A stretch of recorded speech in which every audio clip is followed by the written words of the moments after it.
Jacques et Jean sont deux disciples de Jésus particulièrement appliqués.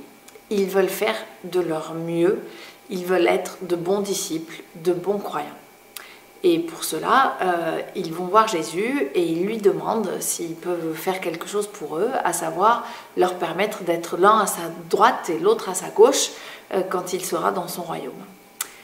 Ce pauvre Jésus en est tout triste et j'ai envie de dire un peu effaré, en tout cas moi c'est comme ça que je l'interprète, de ce que Jacques et Jean n'ont vraiment pas compris ce qu'il était venu leur annoncer et leur expliquer, et nous annoncer, nous expliquer aussi.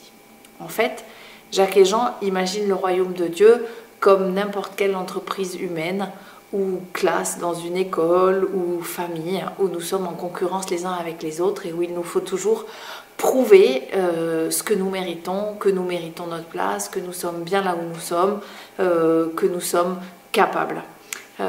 Et Jésus dit, mais ça n'est pas ça du tout que je suis venu annoncer.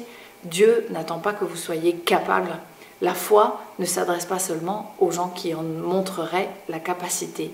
Au contraire, en Jésus-Christ, Dieu s'est en fait approché de nous dans ce que nous avons de plus fragile, de plus petit, de plus incapable.